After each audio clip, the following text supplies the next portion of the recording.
सो hi guys, इस video में हम बात करेंगे मेटाबॉलिक बेसिस फॉर लिविंग के बारे में। अब metabolic pathways can lead to more complex structure from a simple structure. अब कुछ पाथवेज हमारी बॉडी में आपको ऐसे मिलेंगे जो कि एक बहुत कॉम्प्लेक्स स्ट्रक्चर बना रहे हैं एक सिंपल स्ट्रक्चर से, जैसे कि एग्जांपल भी दी है हमें, from acetic acid to become cholesterol. अब एसिटिक एसिड हमें बताइए कि इसका जो फॉर्मूला होता है वो बहुत सिंपल होता है, लेकिन कोलेस्ट्रॉल का स्ट्रक्चर हमने इससे आगे वाले टॉपिक्स में देखा था कि बहुत सारी रिंग्स के फॉर्म में और बहुत ही कॉम्प्लेक्स था। तो मेटाबॉलिक पाथवेज एक सिंपल स्ट्रक्चर से बहुत कॉम्प्लेक्स स्ट्रक्चर भी बना सकते हैं, या फिर it lead to a simple structure from a complex structure. या ऐसा भी हो सकता है कि हम एक सिंपल स्ट्रक्चर बना लें एक बहुत ही कॉम्प्लेक्स मॉलिक्यूल से, जैसे कि glucose becomes lactic acid in a skeletal muscles। अब ग्लूकोज एक बहुत ही कॉम्प्लेक्स स्ट्रक्चर है, जबकि लैक्टिक एसिड इतना कॉम्प्लेक्स नहीं है। आप दोनों के फॉर्मूला से भी रिलेट कर सकते हो। तो ये उसकी एग्जांपल हुई कि हमने एक सिंपल स्ट्रक्चर से, मतलब हमने एक सिंपल स्ट्रक्चर बना लिया एक बहुत ही कॉम्प्लेक्स स्ट्रक्चर से। अब एनाबॉलिक पाथवेज क्या हुआ, जैसे हमने पहली एग्जांपल देखी, एसिटिक एसिड बिकम्स कोलेस्ट्रॉल। तो इसमें हमारा एक स्ट्रक्चर मतलब बन रहा है, उसमें कुछ चीज ऐड ऑन हो रही है। The former cases are biosynthetic, तो उसे हम एनाबॉलिक पाथवे कहेंगे, मतलब जिसमें कोई चीज बन रही हो, टूट ना रही हो, तो उसे हम एनाबॉलिक पाथवे कहेंगे।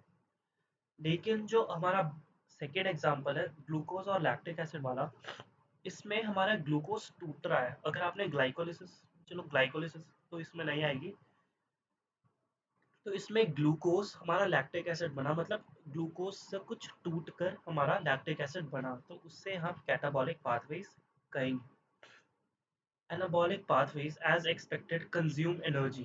तो एनाबॉलिक पाथवेज में हम कुछ बना रहे हैं, मतलब कुछ मैन्युफैक्चरिंग हो रही है, तो उसके लिए हमें एनर्जी लगेगी। तो यही हमें दिया भी गया है, assembly of a protein from an amino acid requires a energy input. अब जैसे प्रोटीन हमारा बनता है अमीनो एसिड से, अब प्रोटीन को बनाने के लिए हमें काफ़ी सारे, मान लो ये एक अमीनो एसिड है, ये एक अमीनो एसिड है और ये एक अमीनो एसिड है। अगर हम इन तीनों को जोड़ देंगे तो हमारा एक एनाबॉलिक पाथवे होगा, क्योंकि हमने तीन अलग अलग चीज़ों से एक बहुत, मतलब एक बड़ी चीज़ बना ली। तो इसमें हमें एनर्जी का इनपुट देना पड़ेगा, क्योंकि हम कुछ नया मैन्युफैक्चर कर रहे हैं। लेकिन उसके अलग, on the other hand, catabolic pathways lead to release of energy. अब कैटाबॉलिक पाथवेज में हम एक बनी हुई चीज़ से एक छोटी चीज़ बना रहे हैं, मतलब बनी हुई चीज़ को ही तोड़ रहे हैं, तो उसमें एनर्जी की ज़रूरत नहीं होगी और इसमें बल्कि रिलीज होगी एनर्जी। मान लो कि जैसे हमारा ग्लूकोज है, ग्लूकोज से हमारा जब लैक्टिक एसिड बनता है, तो वो मतलब लैक्टिक एसिड तब बनता है जब ऑक्सीजन हमारा एब्सेंट हो, मतलब ऑक्सीजन की कमी हो।